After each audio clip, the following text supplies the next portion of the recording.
こんにちは。私はイラストレーターのトソムと申します。現在、ゲーム業界と VTuber 業界に従事しているカジュアルイラストレーターです。代表的な作業として、オヨバースやアズールレーンなどのゲームでメインキービジュアルを担当しました。アートルームズという学院でリアルタイムで講座中の講師でもあります。年数では今年で講座7年目になりました。これまでの業界経験と講座経験をもとに、皆さんのお役に立つ知識とノウハウをお伝えします。今回の講座の目的をお伝えします。すぐに自分の絵に使える革新的な技術中心に編成された講座です。塗りにおいて必ず必要な革新理論を充実して集めました。理論より重要なのは実際に絵に適用できる知識だと思います。このため私の講座はこのような部分にもう少し焦点が合わせられています。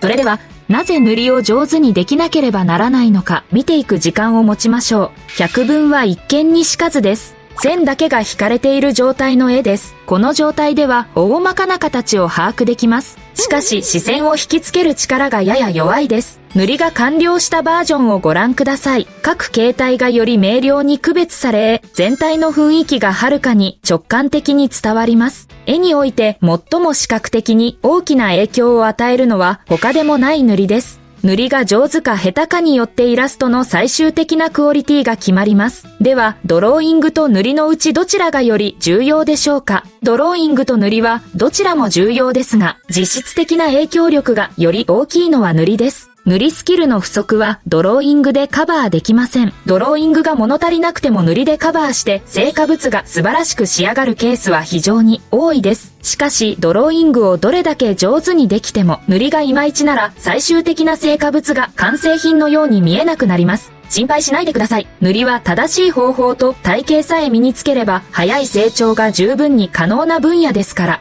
そしてこの中でまずメイドチャプター、このチャプターは本当に重要です。なぜメイドが塗りで最も重要なのか。メイドをよく理解すれば塗りのクオリティが確実に上がります。そのため最も重要で特に力を入れたチャプターです。必ず視聴をお願いします。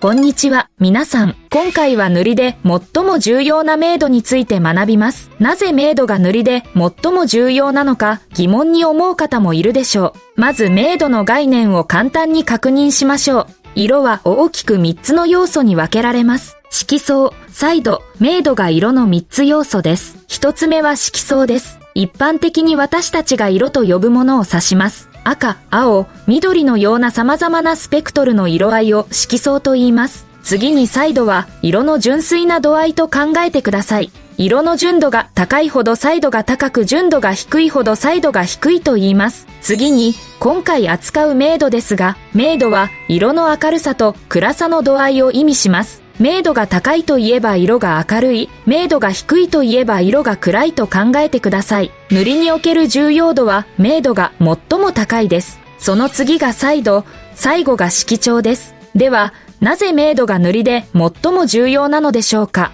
3つの画像を元に比較しながらその理由を見ていきましょう。左側の元画像は色相、彩度、明度がすべて含まれた画像です。ここから彩度を全部抜いてしまうとどうなるでしょうか。このように明度だけが残った状態でもそれぞれの形態ははっきりと把握できます。絵を認識するのに全く支障がありません。では今度は逆に明度を一つに統一してみるとどうでしょうか。明度を単一化した状態で色調と彩度だけが存在する画像を見ると、明度だけが存在する時とは異なり絵を認識するのが難しくなりました。このように3つの画像を見てみると色調と彩度がなく明度だけが存在する時でも十分に絵は機能するという事実がわかります。そのため色の3つ要素の中で最も重要度が高く、実質的に塗りに最も大きな影響を与えると言えます。塗りを上手に行うための革新的な鍵は明度をうまく活用することにかかっています。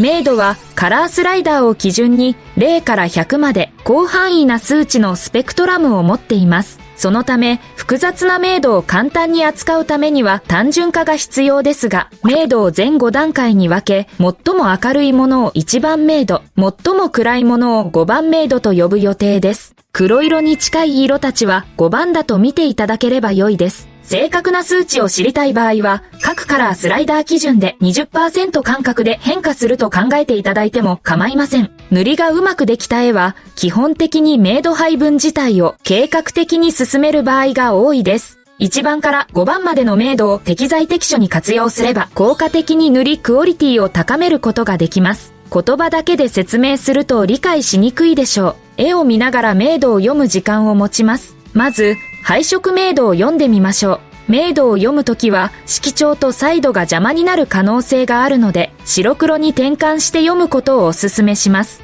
今、この絵は肌が明るい状態なので1番明度。そして髪の毛は2番から3番程度です。そして服の色は最も暗い5番明度になります。このように肌、服、髪の毛がそれぞれ異なる固有明度を持っています。各明度が重ならず分離されている場合、描写がなくてもそれぞれの領域がはっきりと見えることがわかります。それでは配色の明度を分ける過程で注意すべき点を見ていきましょう。髪、肌、服の明度が全体的に似たように配置されている場合、塗りでクオリティを上げることが難しくなることが多いです。塗りで視認性を高めたい場合は避けた方がいいでしょう。続いて、明暗の明度も読み取ってみましょう。元の画像を白黒バージョンで見ると、肌の光を受けている部分は1番の明度、肌の影になっている領域は2番の明度から3番の明度に近づいているのが見えます。服の場合、基本的に5番の明度ですが、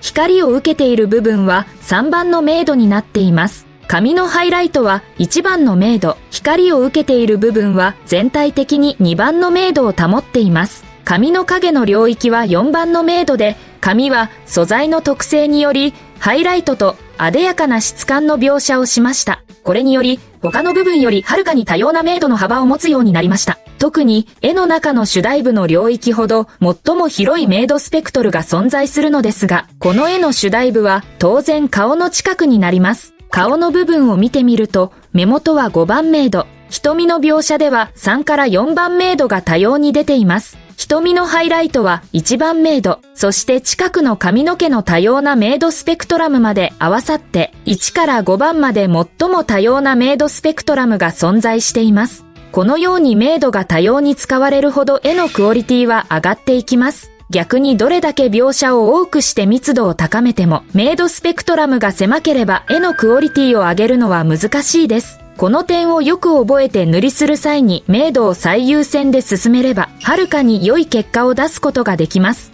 では、明暗塗り時に注意すべき点も見てみましょう。光と闇の明度変化が非常に微妙な状態なら、どれだけ描写を重ねても全体的にクオリティが向上するのは難しいです。この絵の明度変化を読んでみると、肌の光を受ける部分と影になる部分の明度差がほとんどありません。どちらも1番明度に見えます。髪の毛も同様に光を受ける部分は2番、最も暗い影になる部分は3番明度程度でしょうか。変化幅が微妙で立体感が出るのも少し難しそうです。基本的にあまりにも弱いコントラストには注意してください。では、右側の絵も見てみましょうか。この絵は塗りを進めていく中で明暗が過度に暗くなり、髪の毛の固有色が破壊されてしまったケースです。肌の方は光と影の明度コントラストが非常に強く設定されている一方、髪の毛は明度コントラストが強いのではなく、全体的に色が暗くなってしまいました。この場合、元々の髪の毛の色だった爽やかな青色も埋もれてしまうだけでなく、周囲の色と明度コントラストが合わず、未完成のような印象を与えやすくなります。このように最初に設定した固有明度から大きく外れた明暗設計には注意が必要です。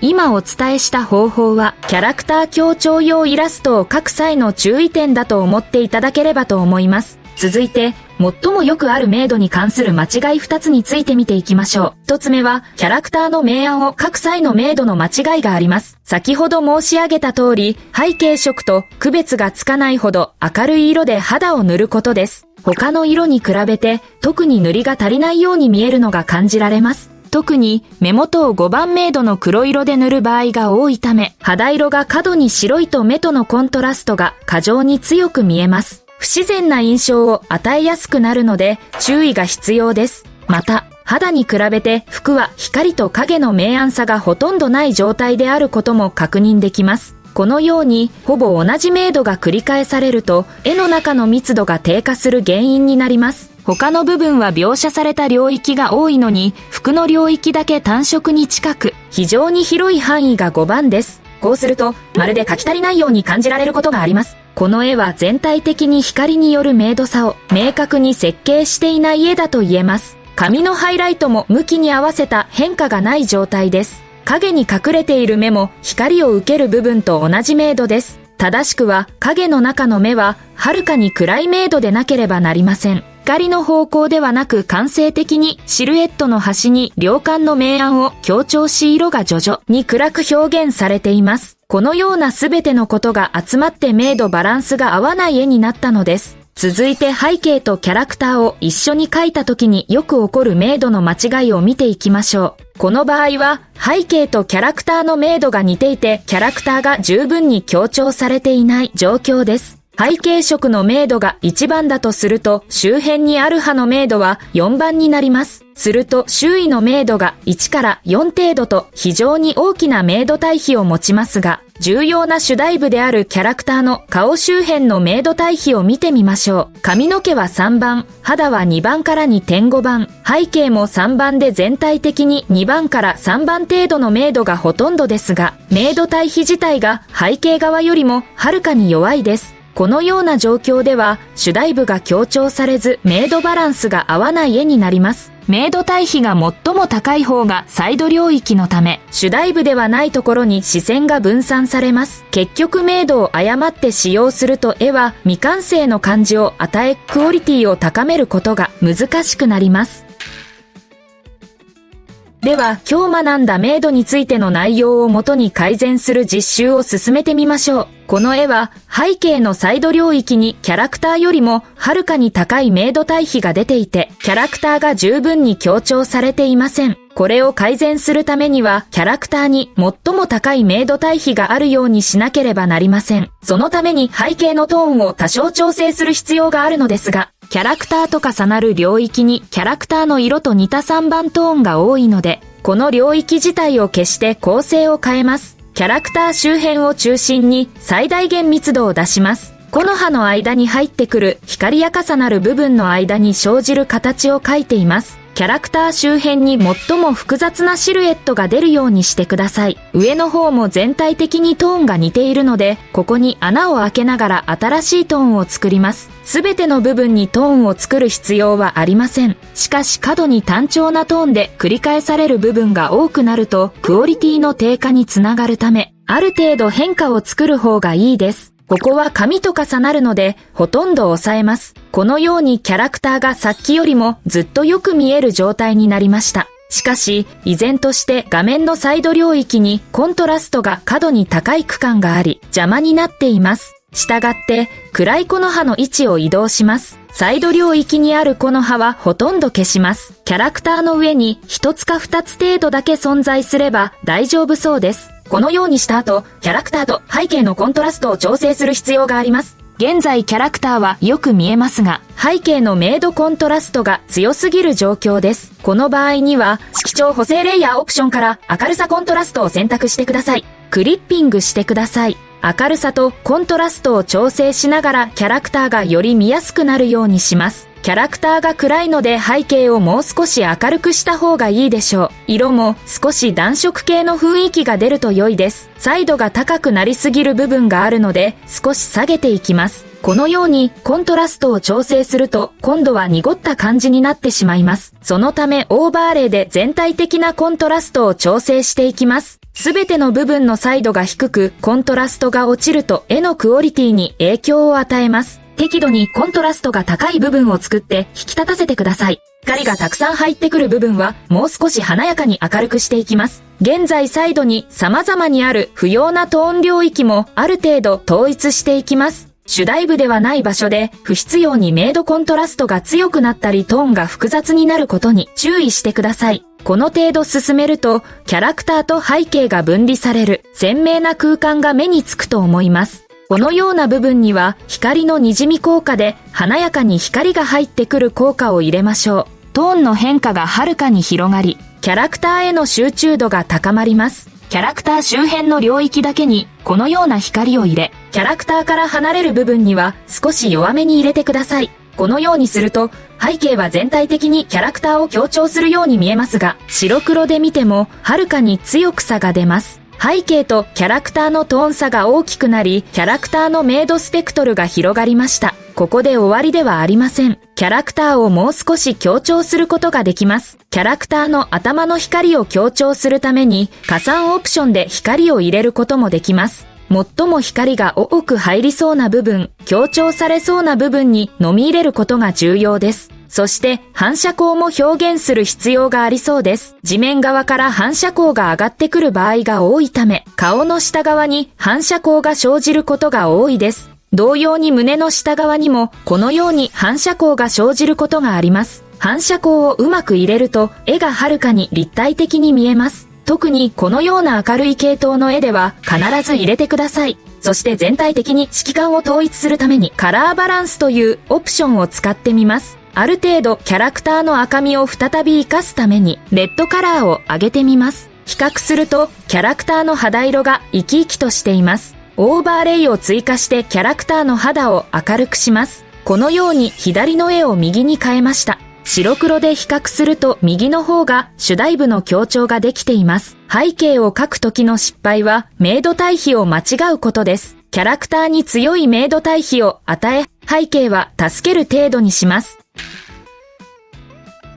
では2番目の実習も進めてみます。この夜景イメージは最も良くする明度の失敗の一つです。暗い夜だといえばキャラクターと背景全体を全部暗く表現しがちです。夜だからといって全部暗い色で押し通すと主題部であるキャラクター領域を強調できません。適切に明るい部分と暗い部分を作ることが重要です。色調補正レイヤーオプションで全体的に背景を明るい状態にします。ただし背景がこのように単色で塗られすぎるとクオリティが落ちてしまいます。この上の部分はほのかに暗くなると考えながらトーンの変化を作ります。そして画面下部の場合は建物が非常に多いです。建物から漏れる光のため下部はずっと明るくなることがあります。この状態でキャラクターがもう少し強調されたらいいなと思うのですが、このようにキャラクター周辺を中心に明るくすると、白黒で見たとき明らかに左より右の方がキャラクターがよく見え主題部に集中できることがわかります。このように明度変化を与えることが絵のクオリティにおいて非常に大きな影響を与えます。ここで終わらせず、キャラクターのコントラストももう少し調整したいのですが、キャラクターの顔は明るくしても良さそうです。ハイライトも強調します。最後に